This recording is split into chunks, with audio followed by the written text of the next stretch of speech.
Ety fary indray no misy atsika amin'ny ety amin'ny tanàna amin'ity androany ity.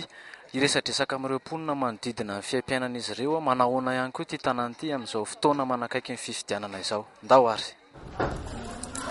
I fary, tanàna maresaka fa tsy mitabataba, milamina.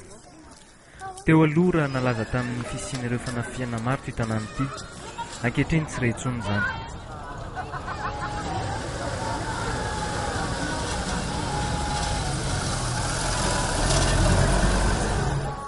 Izay filaminana izay no nisafidianan'izy mivady reto hivarotra eto vao herinandro vitsy izay.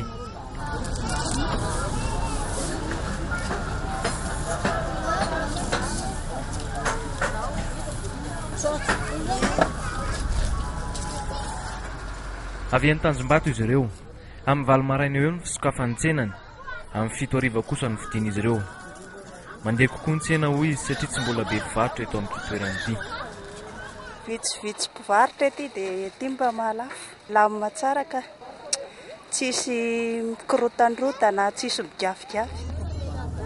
Mbola mpivarotra ihany saingy mponina eto kosa, ary mivarotra ny rehetra mihitsy tinga be iray ity. Ahitana kifafa eto aminy, misy totam-boalavo sy vazy koa, ary tsy ilaozan'ny tantely, sira ary siramamy. Be karazany rehetrarehetra fa tsy tena mbola karazany rehetrarehetra koa. Mandeha Tsy mandeha ka. Hono tsy mandeha. Ga tsy manam-bola ny olona tsy mandeha mihitsy ny araha. Endrandra fiovana ny mponina. Ho an'ny Robin, olom-pirenena monina eto dia fifidianana no tena andrasana. Zaho milaza aminao fa hatramin'ny janvier nakaty zao dia efa nendrendra fifidianana zany mponina ety Fary Kadinandiny. Tena efa vonona tanteraka tompoko raha resaka mboana fifidianana zany. Tena efa propagande aloha hatreto tsy mbola misy. Mbola tsy misy mesikesika misy hoe iana ny fidinana, iana ny fidinana. Fa amiko manokana zany aloha zay tonga eo raisiny. Ary zay koa manana safidinay zany amin'izao.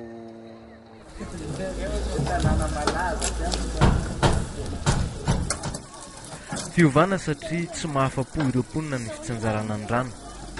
Ilarana toy izao ny paompy, ary amin'ny valo maraina dia tsy maintsy mametraka ny siny eto raha te hisotro rano mandritra ny tontolo andro. 10 minitra vao feno ny so iray. Sampy ny paompy aty aminay dia kely ny fatsaka be daveny hoy ny rano. Efa mba vitsy izy io zao fa tarihana ny marina rehefa tamin'ny valy dia efa milahatra ny rano. Amin'ny valo maraina dia nefa amiray io vao misokatra.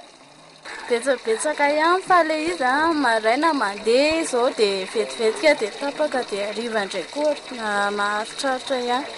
Dia le paka rano be da be nefa le rano kely fandeha kely dia izay. Fiovana goavana nisy teto Fary tao anatin'ny volana vitsivitsy izay ny filaminana. Manantena fandrosoana sy fiovana hafa koa nefa ny mponina amin'ity vato ity amin'ny fanatotosana ny fifidianana.